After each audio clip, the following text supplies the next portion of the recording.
আজি মই আপোনালোকক ফুলকবি আৰু আলুৰে কেনেকৈ দম বনাম তাকে দেখুৱাব বিচাৰিছোঁ। এয়া মই আলু বইল কৰি লৈছোঁ, এয়া ফুলকবি মই বইল কৰি লৈছোঁ, কাৰণ আজিকালি বজাৰৰ ফুলকবি ঔষধ পাতি দিয়াই থকাৰ কাৰণে এয়া বইল কৰি লৈছোঁ। এয়া ধনিয়াৰ পাত, ইয়াতে মই লৈছোঁ পিঁয়াজ কাটি, আদা নহৰু আৰু জলকীয়া কাটি লৈছোঁ, আৰু ইয়াতে মই গৰম পানী কৰি লৈছোঁ। এতিয়া মই প্ৰথমতে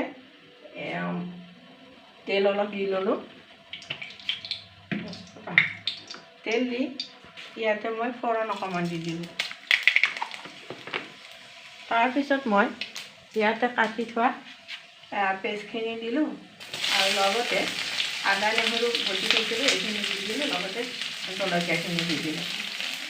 দি এতিয়া মই সেইখিনি ভাজি ল'লোঁ।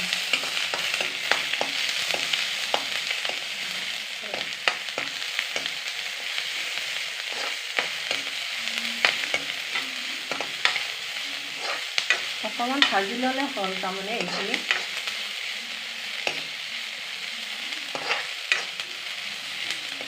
কিয় দেখুৱাব বিচাৰিছোঁ, তাৰমানে কথা হৈছে মই আগতে আমাৰ মাহঁতৰ ঘৰত যেতিয়া আছিলোঁ তেতিয়া আমাৰ প্ৰতিখন কাজতে আমাৰ খুৰা এজন আছিল, প্ৰফুল্ল শৰ্মা বুলি।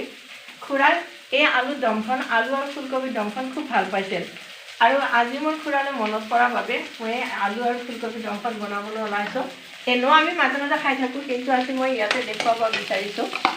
ইয়াতে মই আলুখিনি বইল কৰা আলুখিনি বহাই দিলোঁ, দি অকণমান ভাজি লওঁ। ইয়াতে মই লগতে হালধি অকণমান দিম।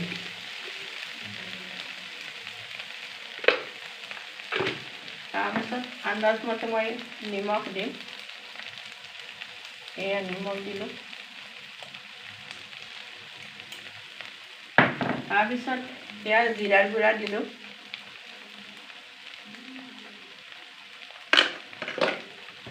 এইখিনি দি এতিয়া মই এইখিনি ভাজি লওঁ।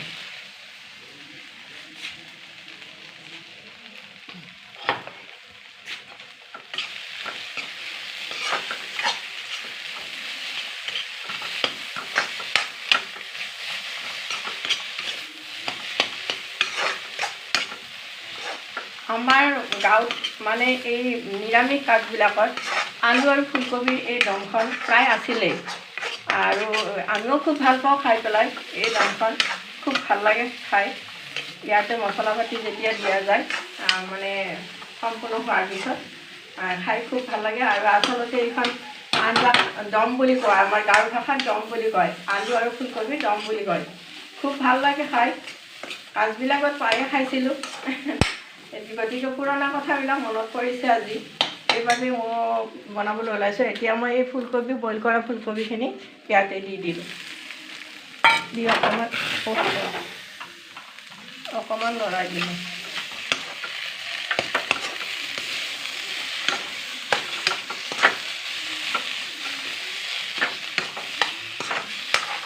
বেছি সময় নালাগে, যিহেতু মই আলুখিনি আৰু ফুলকবিখিনি বইল কৰি লৈছোঁৱে, গতিকে ইয়াতে আৰু বেছি সময় নালাগে। এইখিনি ভাজি ল'লোঁ যেতিয়া, আৰু সোনকালে হোৱাৰ কাৰণে মই কি কৰিছোঁ, ইয়াতে গৰম পানী কৰি লৈছোঁ। এয়া মই গৰম পানী দি দিলোঁ।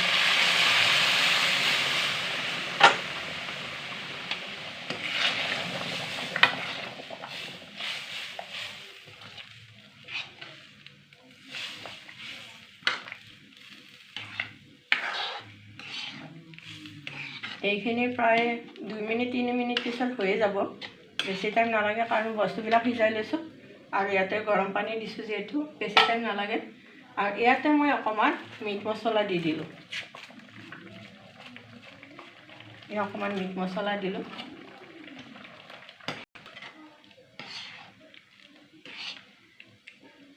আৰু তাৰপিছত মই এই যে ধনিয়া পাতখিনি কাটি লৈছিলোঁ, এই ধনিয়াৰ পাতখিনি ইয়াতে দি দিলোঁ।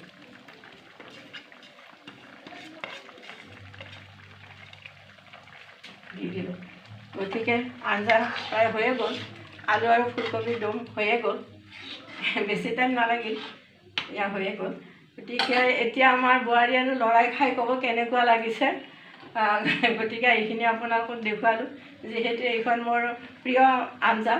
আলুৰ দম, আলু আৰু ফুলকবিৰ দম। গতিকে মই আপোনালোকক দেখুৱালোঁ মইনো এইখন কেনেকৈ বনাওঁ। ঠিক আছে।